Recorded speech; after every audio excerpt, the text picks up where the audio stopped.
L'histoire du camp Westerbork en Allemagne, Adolf Hitler a pris l'autorité en 1933. Il voudrait tuer tous les juifs. Les juifs en Allemagne se réfugièrent aux Pays-Bas. Le gouvernement néerlandais voulait ne dépenser pas de l'argent pour l'accueil des juifs. Il y avait ouvert de plus en plus de centres d'accueil. Il veut venir une place centrale, et elle est venue. Tout d'abord, le camp sera construit sur la Veluwe. Sur la Veluwe, il y était calme et il y avait beaucoup d'espace. Mais parce qu'il s'agit d'un site naturel, le camp est venu en bronze. Alors, le camp s'appelle le Central Camp des réfugiés de Westerbork. Le camp a construit en 1938, mais après 2 ans, il y avait plus de 800 réfugiés. En total, le camp avait de 1 million de réfugiés. Les gens découvrent que le camp est construit près de la frontière de l'Allemagne. Quand les Pays-Bas seraient rendus après un bombardement de Rotterdam, le camp de Westerbork n'était pas le central camp de réfugiés, mais le camp est devenu un camp de transit.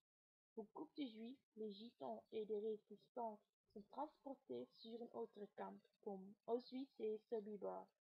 À un moment, aux Pays-Bas, on a commencé avec la persécution des Juifs. Beaucoup de gens sont cassés ou assassinés. En avril 1945, les Canadiens ont atteint les Pays-Bas. Le camp est libéré le 12 avril. 2 semaines après la libération, un train avec les NSB est arrivé dans le camp. Et le camp se composait des NSB, les Allemands arrêtés et certains prisonniers vieux. Mais depuis 1948, il y avait des soldats dans le camp Westerbork. Dans l'année 60, il y avait des plans pour défaire le camp. En 1951, il devient un centre d'accueil pour les soldats d'origine moluque. Le camp s'appelle Skattenberg. Ensuite, en 1970, le camp est démoli. Depuis 1943, le camp Westerbork est devenu un centre de mémoire. Dans le camp, il y avait les différentes choses de baraques. Les baraques de dormir, une baraque de cuisine, une baraque pour la lessive, etc. Les places de dormir étaient très étroitement. Il y avait trop de gens pour le nombre de baraques. Les juifs, les homosexuels, les tziganes, les résistants et des autres gens qui menaient allemands nazis séjournaient ici. Camp Westerbork était aussi connu comme camp d'histoire faux. Dans le camp, il y avait beaucoup de choses. Bonnet médical, faire du sport tous les soirs, jouer aux échecs, boxer, et il y a même une école. Tout pour donner les juifs, etc. de l'espoir faux. Si bien qu'il contribuait quand il allait à la déportation au Auschwitz ou Sobibor.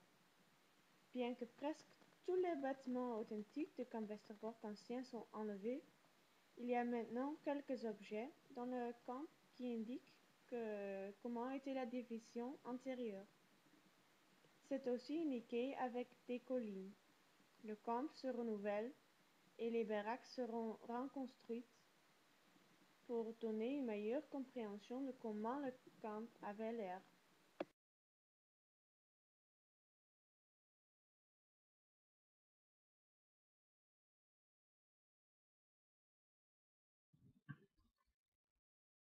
Il y a un poste de surveillance à côté d'elle. Ici, les commandantes surveillaient. Il y a aussi la maison du commandant. Pendant la Seconde Guerre mondiale, le commandant habitait là avec sa femme. La maison se trouve au début de la camp, près des forêts. Il y a des photos sur les grilles qui sont autour de la maison. Des photos du commandant et sa femme. Aujourd'hui, la maison doit avoir une restauration. Et la commune de Drenthe a choisi que cette année, il commence avec une grande restauration.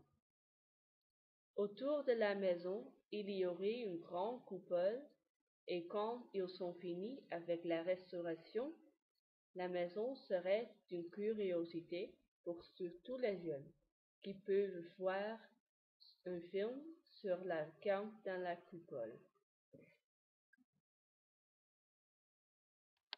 Le musée du camp Westerbork. Dans le camp Westerbork, vous trouvez aussi un musée qui s'appelle le Centre de commémoratif du camp Westerbork. On parle sur la vie de Virginie et des survivants du camp comme des histoires personnelles, comme Anne Frank. Il y a des expositions et des films sur leur vie. C'est aussi accessible pour les enfants. Il y a un film de 1944, une baraque partiellement meublée, une grande maquette du camp et une dessin d'enfants qui jouent. C'est quelque chose qui donne à vous un sens de l'expression passée. Il y a plusieurs tournées et des activités spéciales pour les enfants. Plus de 100 000 noms de victimes sont projetés en permanence dans le musée. Il y a aussi les autres expositions et de nombreuses activités sont organisées au musée, comme des films sur l'histoire et du camp Westerbork pour les personnes qui sont impressionnées. Le dernier dimanche de chaque mois est réservé pour une conférence par un témoin oculaire, quelqu'un qui parle de leurs expériences dans la Seconde Guerre mondiale. Dans le musée, vous trouvez des documents, des dessins, des photos, des cartes postales, des magasins, des uniformes et des choses comme ça.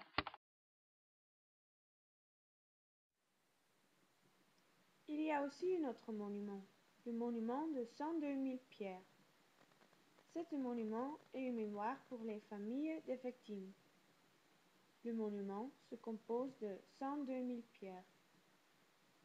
Les pierres varient en hauteur et en image. Ci-dessus, les pierres formant la carte Pays-Bas. Certaines pierres ont une image avec une flamme ou une étoile de David. Il y a aussi les pierres qui n'ont pas d'image. Chaque image a son propre symbolique. Chaque pierre est pour chaque juif, chaque senti ou chaque combattant de la résistance qui sont expulsés et qui n'ont pas retourné. Les étoiles sont pour les juifs et les flammes sont pour les gitans et les pierres sans image pour les combattants de la résistance. Pour chaque personne, il y a une pierre. Pour chaque enfant, chaque femme, chaque homme, parce que tout le monde est unique et tout le monde est un individu.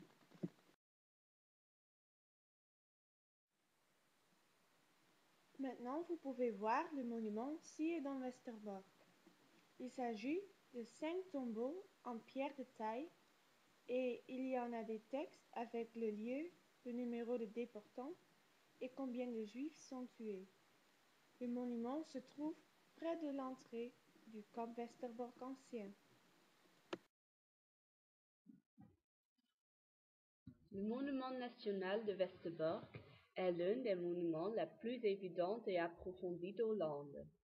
Le monument, créé par survivante Rolf Prince, devait garder la mémoire du camp Westerbork.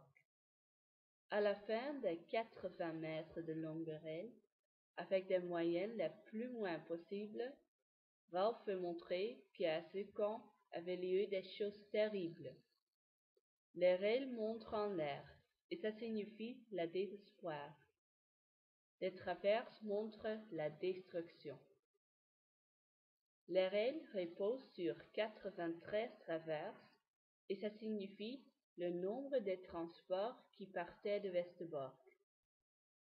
À la fin des rails, il y a un heurtoir. Ça montre la fin de la voie ferrée. Probablement est le monument national le seul monument qui est inauguré 2 fois.